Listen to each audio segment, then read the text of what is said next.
5,000.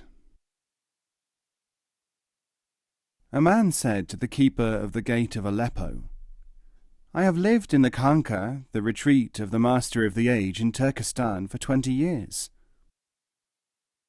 The keeper asked, "What did you learn?"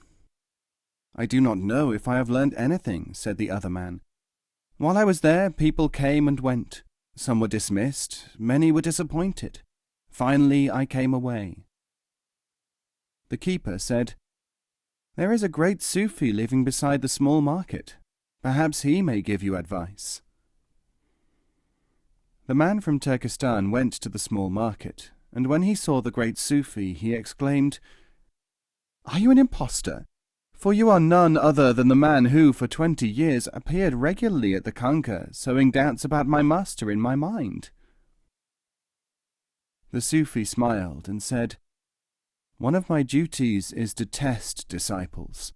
What better way of testing than to be one of them, grumbling and illustrating their own coarseness?" "But what of the others at that Khanqa? Were all my fellow disciples really saints in disguise?" "The composition of a Khanqa's population is such that there are some ignorant ones, some enlightened ones behaving like the ignorant, and others who are neither. You only see the superficial. In your 2 decades at the Khanqa, 5,000 of the people who made no noise, many of whom you did not even look at, or who seemed unimportant, received their own illumination."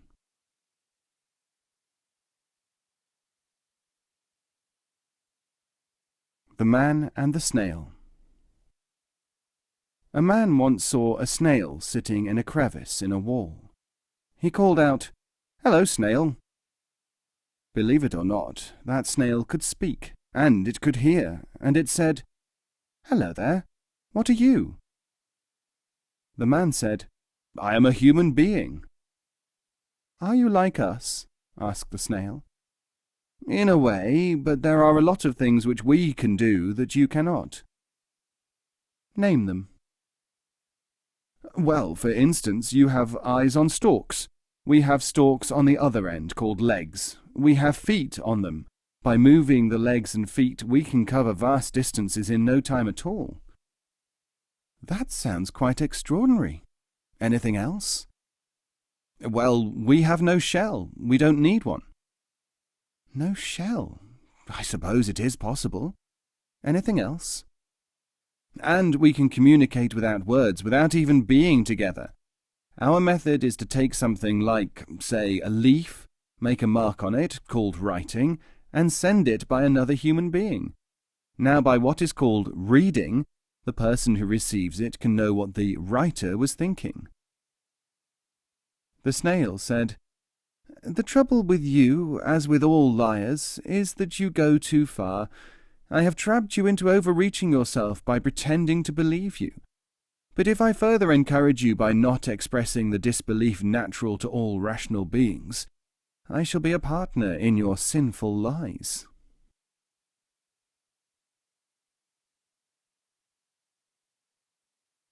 The Doorkeeper. A Sufi was asked, "What are you doing? You do not let us, who want to learn from you, study books. You do not perform rituals, you refuse to answer questions, and you take no heed of praise or blame."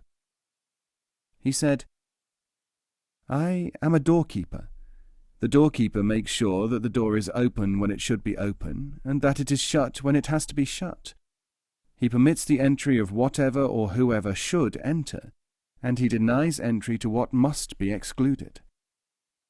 If you want him to make a noise, to bang the door, to create an effect, to wear rich or poor clothes, to hold out promises or to argue, to mime, to accept bribes or to discuss instead of working, you are not a person to have transactions with the keeper of a door."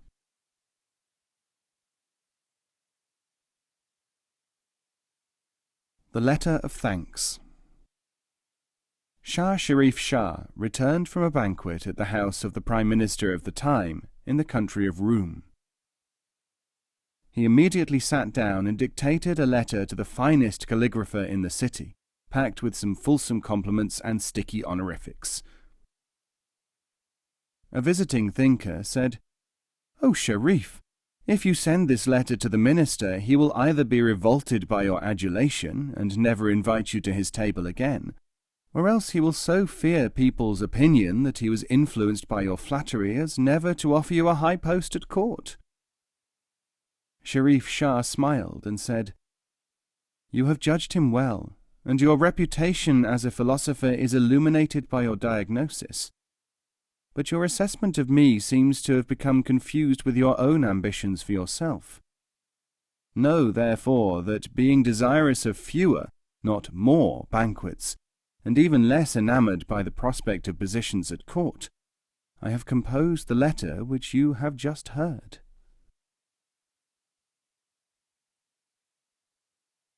The Knife. An idiot out on a walk saw something gleaming beside the road. Hoping that it was silver, he picked it up, but it was only a knife which someone had dropped. "I'll throw you away for deceiving me like that into the river where you'll rust to death," he shouted at it. But this was a talking knife, and it tried to save its life by saying, "Good sir, why do you not keep me? I could be useful to cut your bread." "Not likely," said the idiot, "for you could also be used by someone else to cut my throat."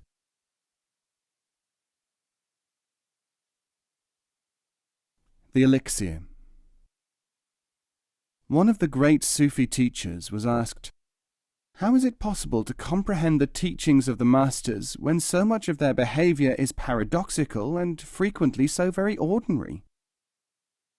He answered, "General rules and hypothetical approaches block the understanding as often as they assist it. But I shall tell you my own experience, for the records of experience are often the best. When I was a student, I approached the greatest master of the age and said, 'I can only behave like an animal, consent to help make me human.' He nodded his head, and I attended him at his house for 2 years, waiting for a sign of teaching. After this time I went to another wise man and asked him how I could approach my teacher to learn from him. The wise man said, 'You seek an elixir, and I shall give you one. Take this colourless fluid and put a drop in your master's food once a day. At the same time make sure that you serve him and do everything which he says, not for the time being making any attempt to see meanings in his actions or to trick him into conversations.' I did as he said, and after a month I found that I was developing perceptions and understandings. I returned to the wise man and said, 'Blessings upon you. The elixir is undoubtedly working, for I am progressing, and can now do things formerly impossible to me.' He said, 'And is that why you have come?' I said, 'I have also come for a little more of the magical elixir, for the quantity which you gave me is exhausted.' He at once smiled and answered, 'You may now stop giving your teacher drops of inert water, the elixir, and continue with the special behaviour which I prescribed for you.'"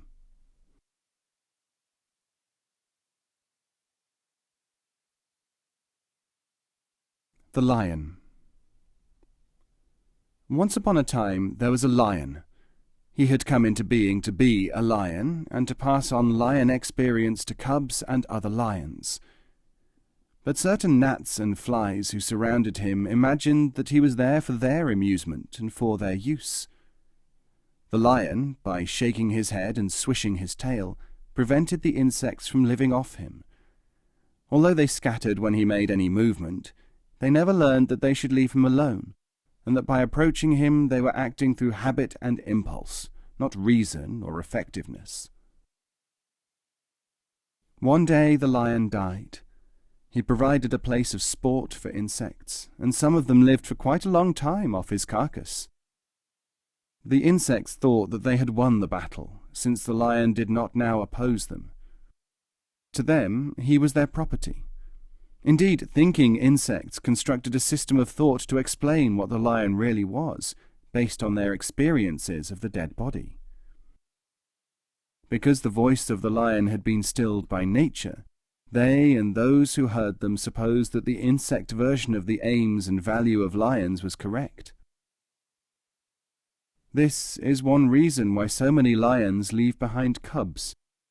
Over a sufficient period of time, you see, insects will learn not to trouble lions, and also to go to places where they can get food more easily, which is better suited to them than the carcass of a lion. For one thing, it takes too long for a lion to die, and his meat does not last forever. So it is, too, with Sufi teachers plagued by petty scholastics.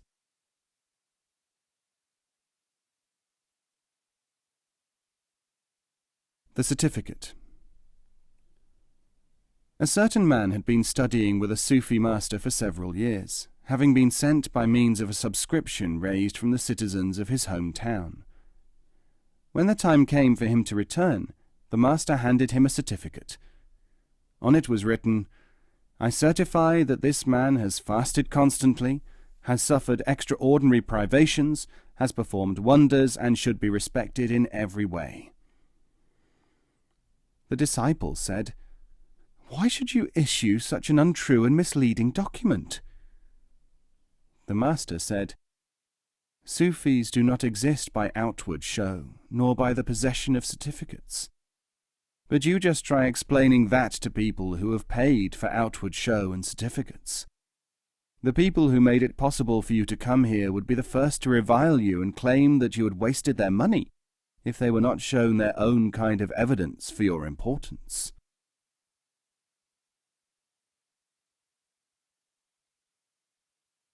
Cheese for choice. "I have chosen," said the mouse, "to like cheese. Such an important decision, needless to say, cannot be arrived at without a sufficient period of careful deliberation. One does not deny the immediate, indefinable aesthetic attraction of the substance. Yet this in itself is possible only to the more refined type of individual. As an example, the brutish fox lacks the sensitive discrimination even to approach cheese. Other factors in the choice are no less susceptible to rational analysis, which is, of course, as it should be. The attractive colour, suitable texture, adequate weight, interestingly different shapes, relatively numerous places of occurrence, relative ease of digestion, comparative abundance of variety and nutritional content, ready availability, considerable ease of transport, total absence of side effects, these and 100 other easily defined factors abundantly prove my good sense and deep insights, consciously exercised in the making of this wise and deliberate choice."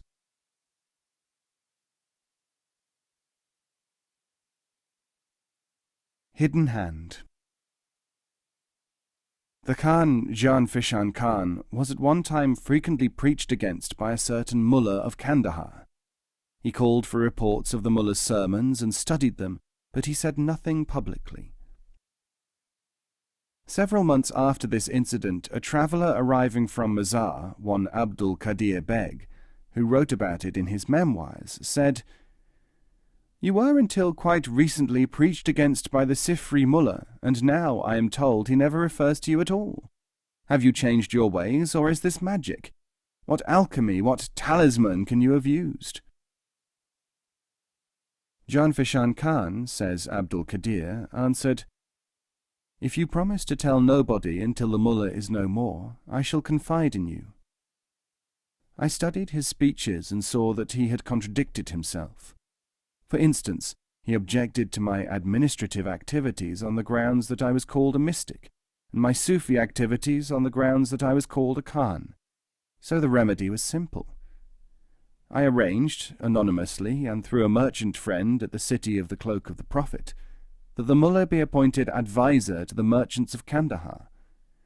Since he has a real occupation now, he no longer has to busy himself with making a noise to attract attention.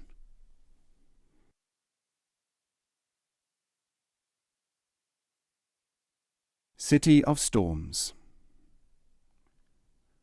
Once upon a time there was a city. It was very much like any other city, except that it was almost permanently enveloped in storms. The people who lived in it loved their city. They had, of course, adjusted to its climate. Living amid storms meant that they did not notice thunder, lightning, and rain most of the time. If anyone pointed out the climate, they thought that he was being rude or boring. After all, having storms was what life was like, wasn't it? Life went on like this for many centuries. This would have been all very well, but for one thing. The people had not made a complete adaptation to a storm climate. The result was that they were afraid, unsettled, and frequently agitated. Since they had never seen any other kind of place in living memory, cities or countries without storms belonged to folklore or the babblings of lunatics. There were two tried recipes which caused them to forget, for a time, their tensions, to make changes, and to obsess themselves with what they had. At any given moment in their history, some sections of the population would have their attention fixed on change, and others on possessions of some kind. The unhappy ones would only then be those who were doing neither. Rain poured down, but nobody did anything about it because it was not a recognized problem. Wetness was a problem, but nobody connected it with rain. Lightning started fires, which were a problem, but these were regarded as individual events without a consistent cause.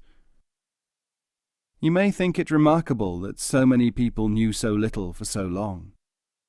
But then we tend to forget that, compared to present-day information, most people in history have known almost nothing about anything, and even contemporary knowledge is daily being modified, and even proved wrong.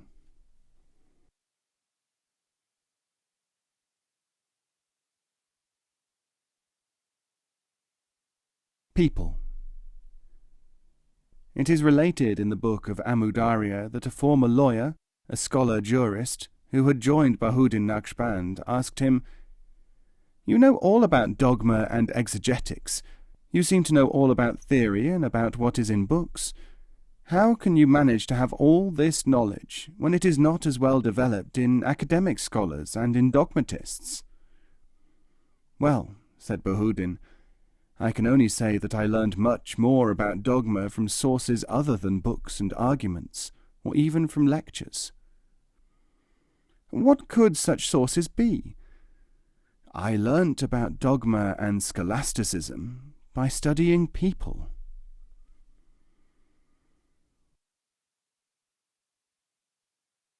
What to shun.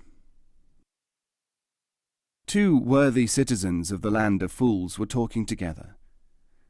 "Do you know," said the first, "that whenever I read the multiplication tables my head starts to swim?" "But this is amazing," shouted the second, "because the very same thing happens to me when I run any distance." Unable to see any common explanation for the two happenings, they took their experiences to the very wisest man of the land. The very wisest man said, "It is obvious that both numbers and running were invented by an undesirable person, and his influence still subsists in them. Therefore shun both."